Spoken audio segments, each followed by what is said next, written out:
Existem algumas séries de quadrinhos que chegam a alcançar um status quase mítico. Os leitores ficam comentando sobre elas mesmo depois de passar décadas de sua publicação original. Um desses quadrinhos, até comentei aqui já no Museu dos Quadrinhos, é o ROM. Se você quiser conferir esse programinha, dá uma olhada na cartela aqui. E outro desses quadrinhos que os leitores vivem falando com muito carinho é o Esquadrão Atari. E é sobre eles que a gente vai falar hoje aqui no programinha. Fica comigo depois da vinheta.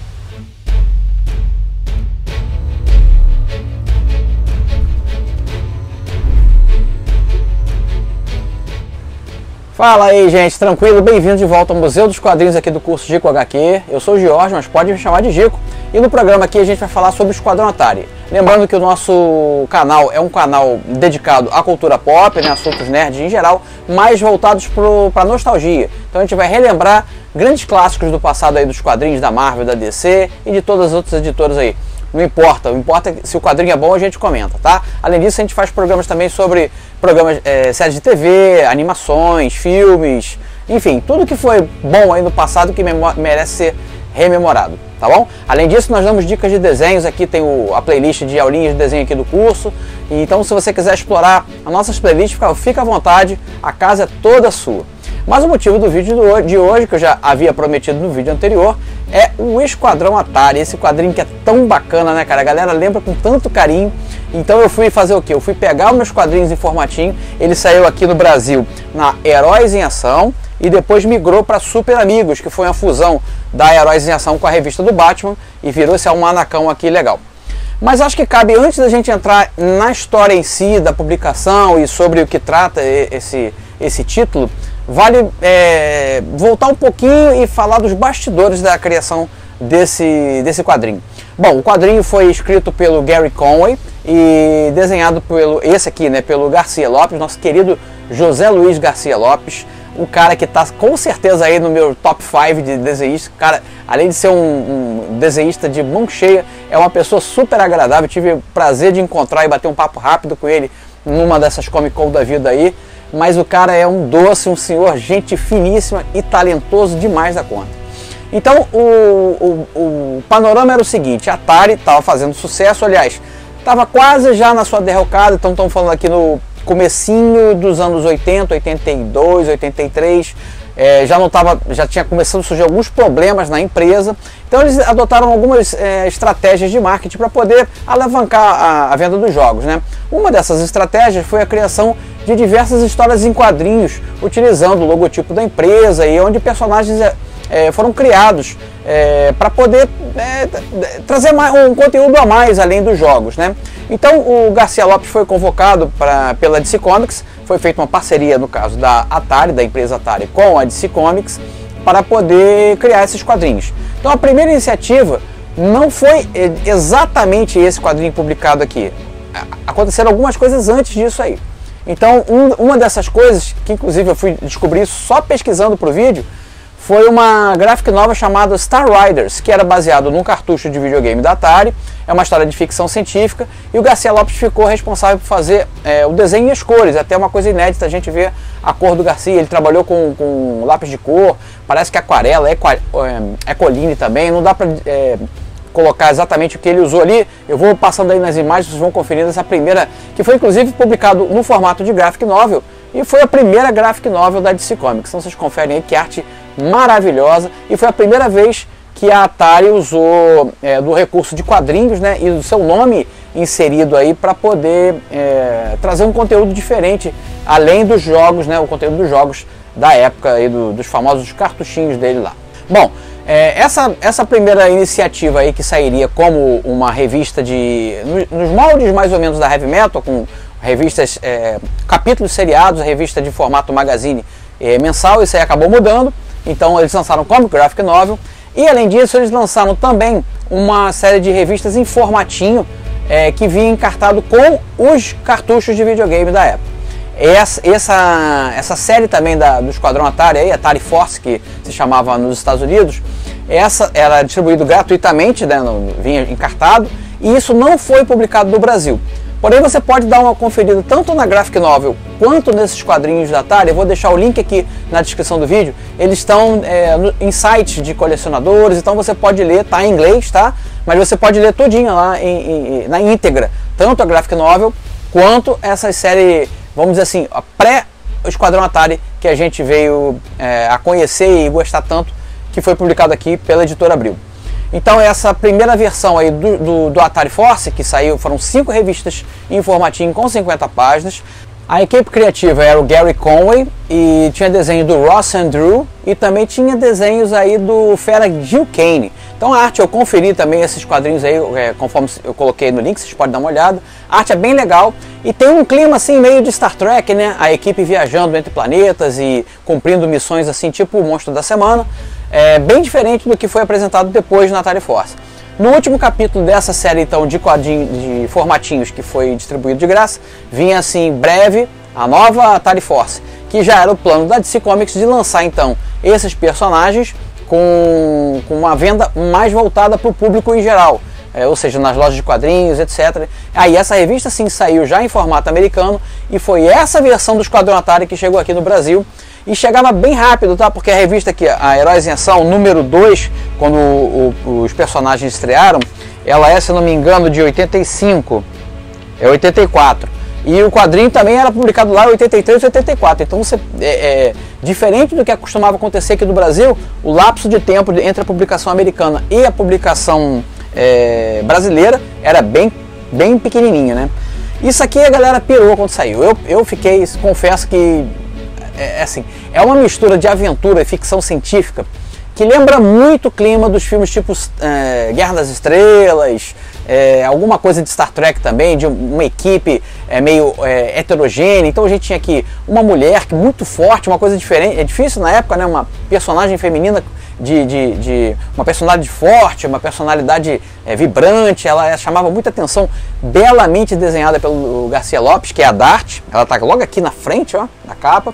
Aí a gente ela tem uma certa paranormalidade, e assim como o irmão de criação dela, que é o Tempest, que aqui no Brasil foi batizado de Tormenta, ele também tem tipo um poder paranormal. O dele é se teleportar por entre os multiversos, e eu vou voltar a esse tema, e o dela é perceber, tipo, ter quase um sentido de aranha. Ela tem visões do futuro, de coisas que podem acontecer, e isso faz com que ela se torne uma lutadora melhor.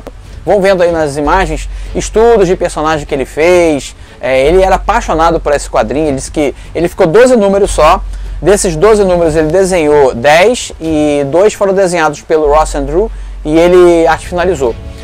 Então ele fez esse primeiro run aí, mas nessa entrevista ele diz que por ser muito lento para entregar as páginas, ele, provavelmente pela quantidade de detalhes, o arranjo de páginas, o design das páginas, é uma coisa assim totalmente moderna. Até hoje você vê, é uma aula de quadrinhos aquilo aí. Se você gosta de fazer esse tipo de quadrinhos de aventura, super-herói, ficção, para e estuda o quadrinho do Garcia Lopes, que você vai ver que professor, uma aula. Então ele dizia que gostava muito, porém por ser muito lento, né, a DC meio que forçou ele a sair, entregou o título depois. Quem pegou foi o Eduardo Barreto, também é um desenhista de mão cheia, mas na minha opinião não chega perto da qualidade do Garcia Lopes. Aí ele saiu do título, mas ele sempre pedia, pô, depois deixa eu voltar, se eu puder, deixa eu voltar, mas ele já sabia que o título não ia ter uma longa vida devido aos problemas de direitos lá com a Atari, né, a empresa Atari, a empresa mãe no caso, ele via que aquilo ali não ia ter um futuro muito longo e sabia também que ele não ia poder usar os personagens depois, porque pertenciam à Atari. A DC licenciava, mas os direitos, né, Atari que dominava ali o direito autoral daqueles personagens. Bom, então agora vamos entrar na história em si. Eu não vou comentar toda a história, todo o arco, porque é longo. Então vamos ficar aqui só a primeira parte. Se vocês quiserem, eu retorno ao assunto, aí na área de comentários, número de curtidas. Lembrando que quanto mais curtida, mais gente boa vai chegar aqui. Então larga o dedo aí no curtida, deixa de ser muquirana. Então é o seguinte, essa primeira fase que eu vou comentar aqui é a fase que o Garcia Lopes ficou frente ao título. A história começa, a primeira edição aqui, essa que está na mão do Heróis em Ação, ela começa basicamente apresentando então os personagens, né? Somos apresentados pouco a pouco a cada um deles. Começa com uma cena de combate da Dart e o namorado dela, o Blackjack, que eles são mercenários, foram contratados aí para poder derrubar, para lutar contra os rebeldes aí no planeta. E aí acontece uma reviravolta lá e ela percebe que foi enganada por cara que a contratou. Então ele é feito tipo um plot para que ela seja assassinada, e ela percebe então que o cara que a contratou, na verdade, ele tinha alguma coisa por trás daquilo ali. Então ela acaba se voltando para o lado dos rebeldes, ela tinha sido contratada para combater, e enfrenta esse cara que a contratou, um tal de Lord Ki. Aí, isso aí é a primeira edição. A gente também é apresentado ao Paco Rato. Além disso, na primeira edição a gente é apresentado também ao vilão do primeiro arco, que é aqui, ó, essa figura aqui é chamada aqui de Lorde Negro. Lembra muito Darth Vader também, né? Aqui, acho que ainda não tem o nome dele, vai aparecer mais pra frente. Que vai ser o vilão da história. Ao Bebê, essa criatura aqui que ele é um gigante super forte, mas tem o aspecto de um bebê, a mente de um bebê. E ao Tormenta, que é o herói, basicamente o herói da história, que é esse que eu te comentei, que tem o poder de teleporte, né? Além disso, a gente vai ficar conhecendo a doutora Morféia, que é uma insetoide com poderes empáticos. Ela é tipo uma psicóloga da equipe, funciona também como uma médica, né? Aí em Heróis em Ação número 2, que inclusive também é a estreia dos Novos Titãs, né? Que agora está sendo republicado aí pela Panini, do Marvel Wolfman e do George Pérez. Aqui a gente apresenta então a segunda história do Esquadrão Atari, e aqui a gente já vê a Dart passando pro lado dos rebeldes, né? E nós vamos conhecer outro personagem importante aqui da série, que é o Martin Champion. Esse Martin Champion, que é oriundo do primeiro Esquadrão Atari, aquele que eu comentei no início do vídeo, e ele é o pai do Tormenta. E ele é um cara aqui apresentado como se fosse um cara atormentado por algum motivo. Ele vive recluso numa base espacial, lançando sondas, buscando alguma coisa que atormenta ele, a gente não sabe bem o que é ainda. E a Morféia vai lá para conversar com ele, para ver se tem aquela questão dele não se relacionar com o filho desde que o filho nasceu, porque é mostrado aqui que quando a esposa dele vai dar à luz, a criança nasce, mas a esposa morre. Então ele fica meio que, ele culpa o filho pela morte da esposa, tem esse dramalhão aí mexicano por trás, e além disso ele fica buscando alguma coisa nesse hiperespaço, não, como chama, eles chamam de multiverso. Ele fica buscando alguma coisa, ele pressente que algum perigo vai vir dali. Eu esqueci de mencionar no começo do vídeo que lá na primeira série de quadrinhos, a missão principal deles era buscar uma nova Terra. O interessante é que essa história se passa no longínquo ano de 2005. Então eles estavam buscando uma nova Terra porque a nossa Terra atual tinha sido destruída por uma guerra nuclear, e eles precisavam de algum lugar para que os humanos fossem migrar, né? Então essa primeira versão do Esquadrão Atari é isso, eles buscando uma nova Terra. Já que na segunda versão já se passam 20 anos das primeiras aventuras, os humanos já estão estabelecidos na nova Terra, mas aí o Martin fica grilado, buscando alguma coisa, e relacionado a esse Dark Lord, esse Senhor Negro aqui, né? Em Heróis em Ação número 4, então a história continua. Aqui a gente já vê a Dart e o Blackjack já acabaram se livrando daquele conflito da edição anterior, e ela acorda com uma premonição de que o namorado vai morrer. Aí eles querem então sair daquele planeta ali, compram uma nave lá, uma sucata, mas a nave está bichada para dar defeito do espaço. Isso tudo já é plano lá do inimigo, lá daquele Dark Lord. Então eles acabam indo lá pro espaço, né? Acontece isso, e a premonição dela vai acontecer. Ela, na hora, quando a nave dá defeito, eles estão perto de uma estrela de gravidade muito alta, e ele sai da nave, o namorado sai da nave para consertar a nave, e acaba se perdendo ali e aparentemente morrendo nessa história, né? E enquanto isso, em paralelo, a gente tem lá como que o Paco Rato vai se juntar à equipe. Ele está fugindo também, porque ele é um ladrão, ele está fugindo da polícia. O esquadrão só vai voltar então em Heróis em Ação número 7, então a gente pula um pouquinho. Aí a Dart já tá na nova Terra, ele reencontra o irmão adotivo, né, o Tormenta, e aí já se começa a esboçar a primeira, vamos dizer assim, a segunda formação do esquadrão, que os personagens começam a se unir, né? O Bebê tinha sido sequestrado de um planeta por um pirata. A Morpheia acaba encontrando ele também quando o capitão dessa nave pirata chega na Nova Terra. E ela fica indignada porque o bebê estava sendo usado tipo como um escravo. Então ela liberta o bebê. Então já temos a Morpheia, o bebê. O Tempest, o Tormenta, tem um bicho de estimação que também fazia parte lá da primeira versão dos quadrinhos. Também se une ao grupo como um alívio cômico, né? O Martin, que está lá na busca desse terrível ameaça que ele julga acontecer aí no multiverso. Então os personagens já começam a se unir. Essa edição é mais para mostrar eles na mesma situação, né? Aqui também temos o reencontro do Martin com o Tormenta. Essa edição já é desenhada pelo Ross Andru, né? Com a arte final do Garcia Lopes, tá? Então ele aqui, numa das tentativas dele de lançar as sondas, a sonda acaba ele encontra o que ele quer, na prova que realmente aquele perigo realmente existe, só que a nave do inimigo acaba sugando a sonda, né, para o interior da nave, e ele fica preocupado. Bom, ele pode acabar rastreando a sonda e encontrando a Nova Terra. Então ele vai formar uma equipe para poder penetrar nesse multiverso e assim recuperar essa sonda e evitar que esse inimigo venha até eles. Heróis em Ação 9 é a última revista que aparece o Esquadrão Atari. Estava até antes folheando aqui, ó, tem uma história aqui do Jonah Rex desenhada pelo Tony DeZuniga. Lembrando que o Jonah Rex vai pintar aqui no Museu dos Quadrinhos em breve, fica ligado, tá? Então aqui a história onde a equipe já está formada, né? Ele consegue convencer o filho, a Dart, e os demais personagens a irem com ele nessa missão, e para isso eles precisam de uma nave. A nave que eles vão conseguir é a Scanner 1, que era a nave lá dos primeiros quadrinhos que não foram publicados aqui no Brasil. Então eles conseguem roubar a nave, o Paco Rato vai como clandestino na nave, eles conseguem penetrar então no multiverso, e a doutora Morpheia vai junto na condição de levar o bebê de volta para o planeta dele, então o bebê também vai junto, e o mascote, né, do Tempest. E eles partem nessa missão aí, e aqui na última página eles acabam encontrando então com a nave do inimigo. Aqui também desenhada pelo Ross Andru. Daí a gente vai partir para a revista Super Amigos. O Atari ele começa na segunda edição da revista. Essa revista eu vou te falar em que revista legal, cara. Eu estava folheando aqui a quantidade de personagens, a qualidade dos personagens publicados. Era um almanaque de 182 páginas. Que revista legal, cara. Pena que a gente não tem mais uma publicação desses moldes aqui com preço legal, né? E com histórias excelentes. O Batman publicado aqui.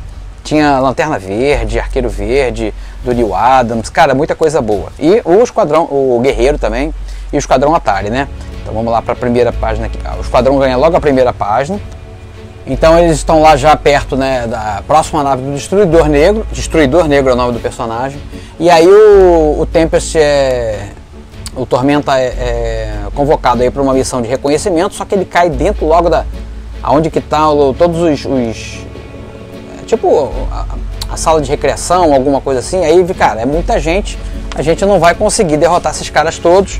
Aí eles bolam uma estratégia, um plano lá para usar uma bomba um gás sonífero para que eles possam entrar, localizar a sonda, pegar a sonda e partir de volta. Eles não querem confrontar diretamente o inimigo, não, eles só querem impedir que eles cheguem até a Terra, né?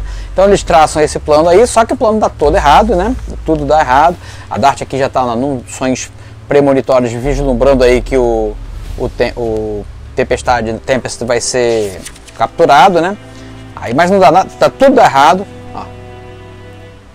O Destruidor Negro acaba interceptando o Tormenta, e aí ele acaba levando um piau do cara, né?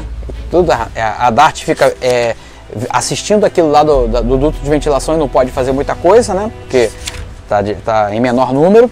E aí a história termina nesse cliffhanger, o Tormenta sendo levado, né? E ela observando lá sem ter muito o que fazer. Aqui já é novamente desenho do Garcia Lopes. Aí a gente vai agora para a edição número 3. A capa já é o Atari, você vê como que o Atari foi ganhando, conquistando os fãs, né? Ganhava capa já. E olha que nessa época estavam sendo publicados os Novos Titãs aí do Marvel Wolf, né? Então para ganhar uma capa. Então aqui a gente rapidamente, continuando a história, ela consegue derrotar lá os inimigos e soltar o Tormenta, né? Aqui o Tormenta ainda está sendo torturado. O Martin resolve que vai se entregar também para poder que o inimigo liberte o filho dele, né? É isso que ele faz, o plano dele. Ó. Eu fico bobo com a qualidade das imagens que o Garcia Lopes produzia, a quantidade de detalhes e como ele desenha bem a anatomia, né? E na entrevista ele falou que ele se divertia mais desenhando os personagens não humanos, tipo o bebê, tipo o Paco Rato, apesar de dominar com perfeição, né, o corpo humano. Aí o plano do Martin dá errado, porque o Destruidor já percebe que tinha um plot, ele queria tipo se matar e matar o cara junto. Ele acaba, isso não rola. Aí tem aqui um flashback também da Morféia. Por enquanto a gente não sabe por que o Destruidor Negro quer fazer isso, né? Conquistar ou matar ou destruir tudo, isso não é explicado. Aqui é a última página dessa edição. Na edição 4 da revista a gente vai ter tipo uma história solo do bebê com Ruka, sei lá o nome do bichinho, que é o mascote do... É quase uma tapa-buraco essa história aqui, porque não dá prosseguimento à história principal não. É uma história bem divertida também. O plot é que eles foram atrás da Morféia porque ficaram com pena dela ter saído sozinha. Acaba se movendo um monte de confusão lá, mas a equipe no final resgata eles. Então isso aqui na edição 4. Então aqui o plot principal não anda. A edição 5,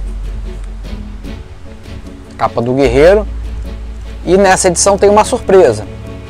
Vamos lá. Ó. O Tormenta volta para a Terra, estava aqui, ó, para reencontrar a doutora que é tipo uma mãe adotiva para ele, né? E aqui nessa edição é feita uma recapitulação de toda a história, né? Aquela coisa bem anos 80, né? O personagem conta para o outro tudo que aconteceu até aqui, pra gente, se você chegou agora na história, você vai saber tudo, que é feito um resumão. E ele diz que veio até a Terra, que ele queria encontrar novamente a namorada, queria encontrar algumas... E aí a gente é apresentado a outros personagens que faziam parte do Esquadrão Atari original. Só que como eles roubaram a nave lá na Scanner 1, eles estão sendo procurados pela polícia da Nova Terra. Então ele acaba apanhando e sendo preso novamente. E enquanto isso, na nave, ninguém sabe que ele fugiu. A gente tem a ver a Dart lá treinando, o plot vai aqui e vai seguindo enquanto o Tormenta está lá na Terra, né? Ele acaba indo procurar os pais da Tormenta também, da Dart também, batendo papo, e descobrir um pouco mais. Na verdade, ele queria saber um pouco mais sobre esse tal Destruidor Negro, que o pai tanto fala. E aí a gente é apresentado a outros detalhes do passado dessa história aí. Isso aqui é um flashback dessa história, não daquela anterior. Então aqui a gente fica sabendo que o Destruidor Negro é tipo uma entidade, um organismo gigantesco que eles acabam enfrentando duas vezes, o esquadrão anterior, né? E tem esse mistério aí, o que esse cara quer, por que ele faz isso. É uma criatura maligna que tem esses intentos diabólicos aí, mas a gente não sabe bem o porquê. E o Tempestade, o Tormenta queria saber o porquê dessa obsessão do pai com essa criatura. E a gente vai ficar sabendo disso daqui a pouquinho. E no final da história tem um plot twist aqui, que o cara que a gente achava que tinha morrido, na verdade está todo pimpão e está de volta lá. Na sexta edição, que tem essa capa maravilhosa aqui do Camelot 3000, Brian Bolland desenhando. Então a gente tem lá a volta do Blackjack, a Dart apaixonada por ele, achou que ele tinha morrido, mas não morreu. Eles fazem aquele, né, se reencontram, aquela coisa toda amorosa.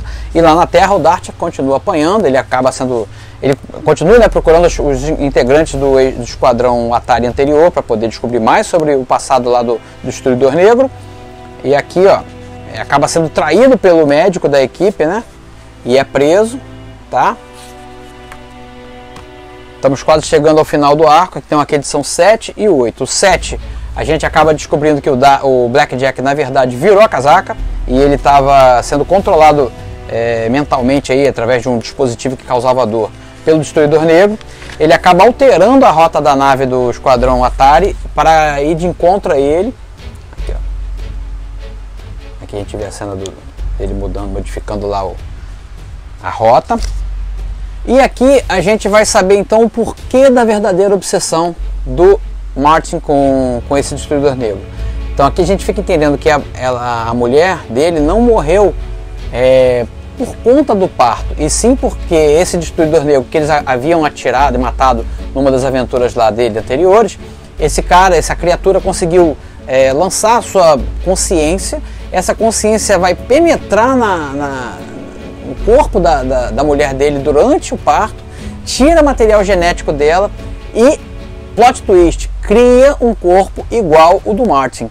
Então, no final da história, desse primeiro arco, não o final da história, mas o primeiro arco, a gente descobre então que o tal Destruidor Negro olha aqui, ó, finalzinho da história, ele é uma cópia exata do Martin. E aqui a equipe já está toda junta novamente, né? O Tormenta consegue voltar, recuperar as forças, volta para a nave, mas eles, como o Blackjack tinha feito aquela trairagem lá, eles acabam sendo entregues de bandeja lá para o Destruidor Negro. Então aqui termina a fase do Garcia Lopes, com esse terrível plot twist aí. A gente ficou, caraca, e agora, né? Porque não é explicado, isso que eu expliquei para vocês não é explicado aqui nessa revista. Isso é explicado nas próximas. Mas aí termina assim, né, cara, essa primeira fase aí. A revista continuou e eu posso voltar ao tema caso assim vocês queiram. Então basta comentar aí se vocês querem saber mais do Esquadrão Atari, se eu continuo a contar a história da publicação aqui.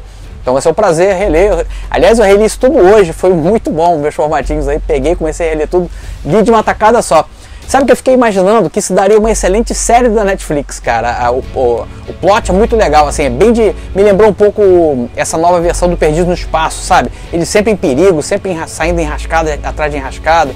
Os personagens são muito carismáticos, né? E com computação gráfica ia ficar bem legal uma série de TV com esses caras aí. Bom, então eu fico por aqui, agradeço a sua companhia, espero os comentários e as curtidas aí para saber se eu vou em diante ou se a gente fica aqui, já matou a saudade de vocês do Esquadrão Atari, tá bom? E lembrando que o próximo vídeo provavelmente já vai ser do Jonah Rex. Tô com o tijolão dele para ler aí, eu tenho coisa da Ebal e tenho aquele showcase que foi publicado aqui no Brasil em preto e branco. Os desenhos são maravilhosos, você não tem ideia. Então tô doido para apresentar esse material para vocês aí. Um dos cowboys preferidos aí, pelo menos para mim aí, dos quadrinhos. Tem o Tex e logo o Jonah Rex, que eu gosto dos dois. O Jonah Rex tem essa pegada mais de terror, né? Uma coisa mais suja, tá bom? Então, ó, grande abraço. Ah, lembrando aqui do lado, mais quadrinhos, mais vídeos nostálgicos aí sobre quadrinhos e outros assuntos para vocês conferirem. E peço, se vocês puderem, por favor, compartilhe o vídeo aí nos seus grupos de quadrinhos, que ajuda a trazer mais gente aí para ficar batendo papo com a gente aí sobre assunto que a gente gosta tanto, tá bom? Tchau, gente!